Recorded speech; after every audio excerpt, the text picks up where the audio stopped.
It's early 2026 and big tech are laying off folks like you and me every single day. And because of that, it's time to start talking about not how to survive a layoff, but how to thrive through a layoff. What do I mean? What is this distinction? Surviving a layoff means we continue life. It means that we've built up our resources to a point where we don't draw them down to zero.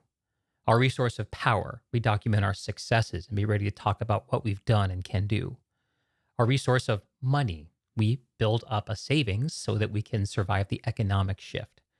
Our resource of people, we build out our network so we have the connections we need to facilitate the next step in our life that's going to allow us to continue our survival.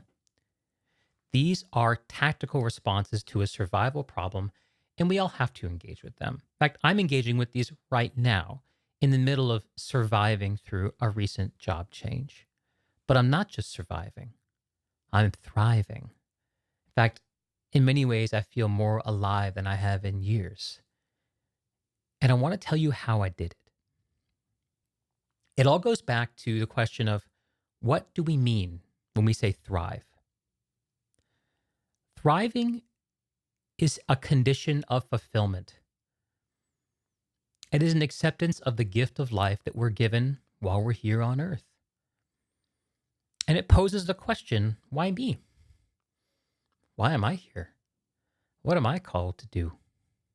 And this question should drive an ever burning curiosity in you to seek the thing, the unifying perspective that makes our life make sense.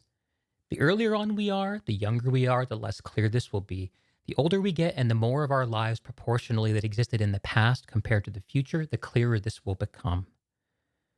But the other function of its clarity is focus and intention. Focusing ourselves upon the question of what it is that makes me me. What is my unique combination of skills, inclinations, and experience and connections and place bring together to make a unique human presence here on this earth that I can fulfill in order to thrive while I'm here and bring love and light into my life, into my family's life, and into the broader community in the world? That's the question we're solving here today. And in layoff season, the way that we thrive is by getting started now, not waiting. This is really, really important. If you wait for the layoff to begin this process, here's what happens.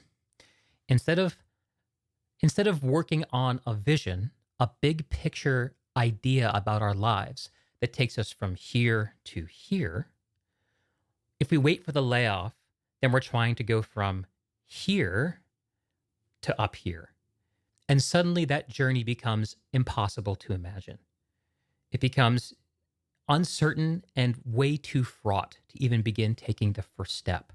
But if we begin taking these steps before the layoff, before the change visits us, if we take the first step, if we knock on the door rather than having it knocked on us, then we start laying the tracks of the future before the change. And when we are changed, we fall back along a track whose shape we already know and have considered and developed.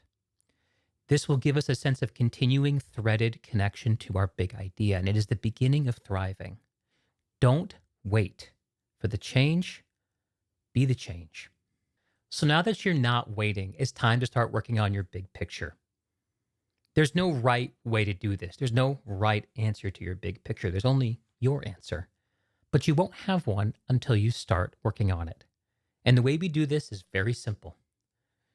We read about other people's encounters with their purpose in life. We write about ours. We listen to others talk about their presence here on earth and how they feel called forth and what are the ingredients that brought them there. And then we talk about it ourselves. We exercise our minds through language, through words. This rich texture of symbolic interpretation that we all share and that gives us a hinge point between what is and what could be. So sit down and write, my friend. Listen to some podcasts. Buy a book about a topic that interests you, and just start spending some time watering the possibility. Here's the trick. You don't need to get it right. All you need to do is make a little bit of tiny space in every single day to draw that future want into today. Don't take a big step, don't make a dramatic change.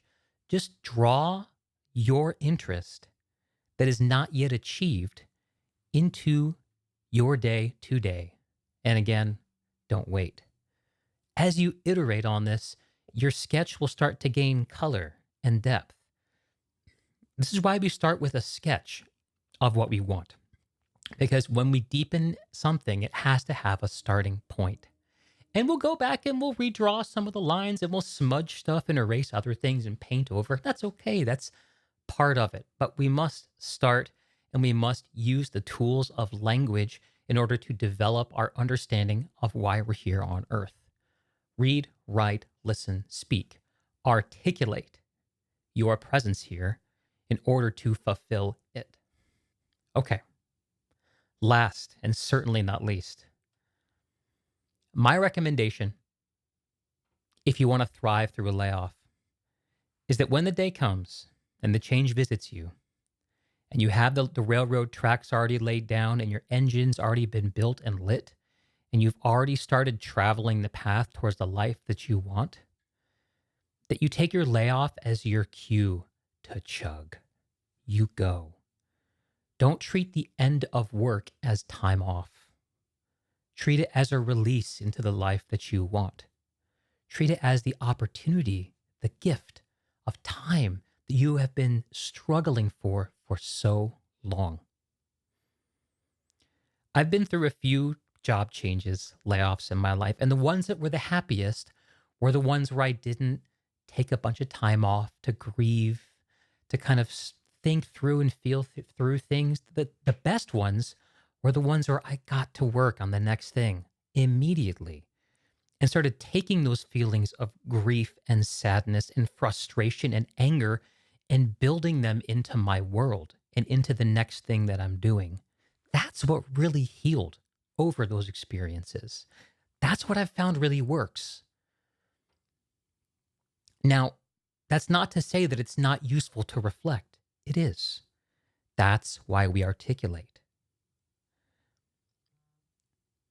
But don't stop just because your life changed. Don't stop working. Now is the time not to stop, but to get to work, to go. The dream is closer to you than it's ever been now that the change has befallen you.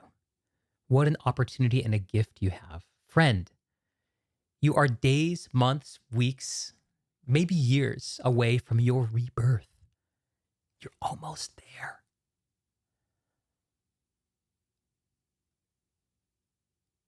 But it won't come to you. You have to go to it. So go, my friend. If you feel called, please drop a comment and let us know what you're working on. We'd love to be part of your future.